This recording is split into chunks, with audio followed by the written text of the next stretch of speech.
तर आम्ही कन्याकुमारीमध्ये आहोत आणि भारताच्या सर्वात दक्षिण टोकाला आहोत आणि आम्ही आता सध्या चाललो आहे माता कन्याकुमारी देवी आहे, इथे मंदिर आहे, सध्या तिथे चाललो आहे आम्ही। आज वीकडे आहे पण नवरात्र असल्यामुळे फुल गर्दी आहे सध्या। असं वाटतं की वीकेंडचा दिवस आहे सध्या। आम्हाला वाटलं होतं की आज जरा थोडंसं क्राऊड कमी असेल त्यामुळे आम्ही रविवारी वगैरे व्हिजिट नाही केलं, पण आज असं जाणवतं की रविवार काय आणि बाकीचे दिवस काय सेम आहेत नवरात्र दिवशी। तुझं काय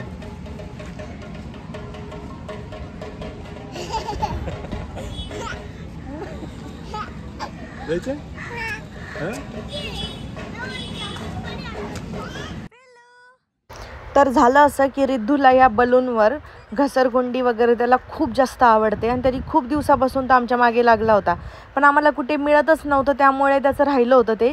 त्याला आम्ही रोज म्हणायचो उद्या मी तुला घेऊन जाईल, उद्या घेऊन जाईल। फायनली मिळालं, तो इतका हॅप्पी होता, खूप खेळला मस्त।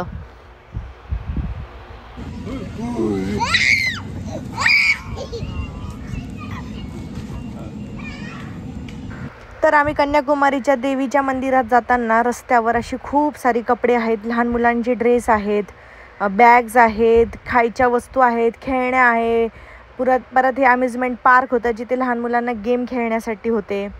त्यानंतर रिद्धू तिथेच ते खेळला। पुन्हा भांड्याची दुकानं, पूजेचं सामान, वेगवेगळ्या प्रकारचे शंख, बरीच दुकानं आहेत आणि त्यांची टायमिंग हे रात्रभर ओपन असते। पुन्हा पार्किंगला एक खूप मोठी जागा आहे कन्याकुमारीमध्ये।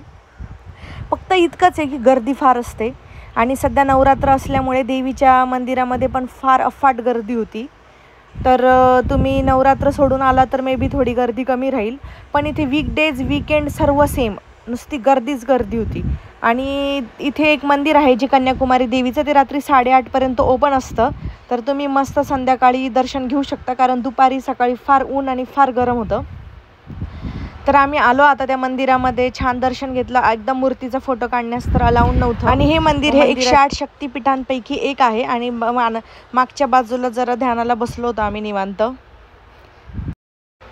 आणि मग घरी परतत असताना एक ॲक्वेरियम होतं, 50 रुपये तिकीट होतं त्याचं आणि वेगवेगळ्या प्रकारची बरीच माशी होती जी आपण कधीच आयुष्यात बघितली नाही। काही मासे बघितलेले होते पण काही खूप दुर्मिळ जे वेगवेगळ्या देशांमध्ये जास्त मिळतात अशी माशी होते। हा एक छान मासा होता, याचं फ्लावर हॉर्न असं नाव होतं, म्हणजे डोक्यावर फुलासारखा आकार होता। छान एकदम वेगवेगळ्या प्रकारची माशी होती जी कधीच बघितली नाही, म्हणजे वर्थ होते 50 रुपये। छान होतं, काहीतरी वेगळं बघण्यासारखं। ही कॅटफिश होती एक, त्यानंतर हा एक वेगळाच प्रकार आहे। यांची वरती नावं पण मेन्शन केलेली त्यांनी, मी पाठ पण केली होती पण आता विसरून गेली परत। आणि हे जे आहेत ना मासे फार छोटे होते, यांना डोळ्यांच्या आकाराचे, आपल्या डोळ्यांपेक्षा थोडेसेच मोठे। आणि अजून हा एक प्रकार होता, हे पण फार मोठे होते साईजला। हे यांच्यासाठी तर मोठं हे फिश टँकच होतं। ह्या माशांचा आकार पण डोळ्या एवढाच होता, आपल्या डोळ्यापेक्षा थोडासाच मोठा, पण कलर बघा यार किती कलरफुल मासे आहेत। यांचं नाव टायगर असं काहीतरी होतं, वाघाच्या पट्टेसारखं याच्यावर पण पट्टे होते। पुन्हा हे होते चाकू, याला नाईफ समथिंग असं काहीतरी नाव होतं। हे आपल्या ॲलिगेटरसारखं, मगरीसारखं, हा एक मोठा चाकूसारखा आकार होता याचा, म्हणजे याचं नाव पण नाईफ आहे, म्हणजे चाकूच्या आकारानुसार। हा जो मासा होता ना इतका पांढरा शुभ्र होता, व्हिडिओमध्ये तर इतका दिसत नाही, रिअलमध्ये फार पांढरा शुभ्र होता। त्यानंतर ही पण छोटी माशी होती, पण यांना साईडला अशी मस्त झालर असल्यासारखी होती।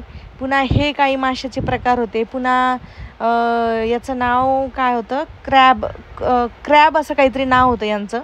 हा पण एक माशाचाच प्रकार आहे, थोडा खेकड्यामध्ये पण मोडतो हा। आणि याचे पण कलर फार होते, हा एक रेड कलर, हा पिंक कलर बघा किती प्रिटी आहे। आणि त्यानंतर त्याच्यामध्येच हा एक ब्ल्यू कलर होता, परत हा एक फिश होता वेगळाच। बरेच प्रकार होते, म्हणजे तुम्ही अशी कधी न बघितलेली मासे होते। 50 रुपयेच तिकीट होतं, पण जर तुम्ही कन्याकुमारीमध्ये हे बाकीचे 3 प्लेसेसला जात असाल तर इथेही जा, काही नाही 50 रुपये एवढं, पण मासे फार छान आहेत। त्यानंतर हा इल मासा, तर सापच वाटतो हा, पण हा मासा आहे। हा बघा तर कसा पाईपमध्ये जाऊन बसलाय। त्यानंतर याचं नाव काहीतरी वेगळंच होतं, हा एक स्टार फिश आपला तर सर्वांना माहीतच आहे। गुड मॉर्निंग आणि टोटल आमच्या प्रवासाला झाले 100 दिवस कंप्लीट आणि आम्ही कन्याकुमारीमध्ये दुसरा दिवस आहे आणि आम्ही चाललोय आता 2 गोष्टी बघायला.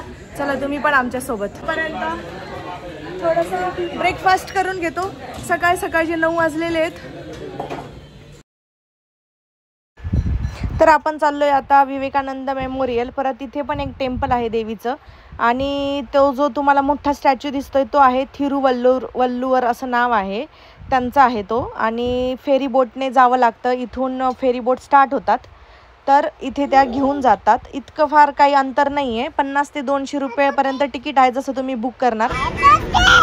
तर निघालो होतो सगळं बघायला पण आम्ही गर्दी बघून अक्षरशः घाबरलो. म्हटलं नाही जायचं, कॅन्सल केले आम्ही ऑन द स्पॉट. कारण ही गर्दी बघा किती आहे. लहान बाळ आहे सोबत आणि ऊन पण फार आहे. बसली आहे गार्डन मध्ये. आम्ही गर्दी बघून घाबरलो कारण बाळ आहे लहान, त्यामुळे शक्य नाही आहे ते गोष्ट. फार ऊन पण भयानक आहे आणि नवरात्र असल्यामुळे देवीला पण अफाट गर्दी आहे. त्यामुळे आता कॅन्सल सर्व आणि उद्या पण हेच होणार आहे. त्यामुळे आम्ही आता ठीक आहे, लांबून जे दिसतं तेच जवळून दिसणार आहे.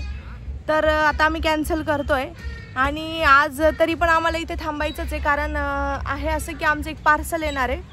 बाकी भेटू आपण पुढच्या व्लॉगमध्ये. तर व्हिडिओ आवडला असेल तर लाईक करा, शेअर करा आणि प्लीज सबस्क्राईब करायला विसरू नका कारण माझ्यासोबत पण तुम्ही सर्व भारत बघणार आहात. बाय.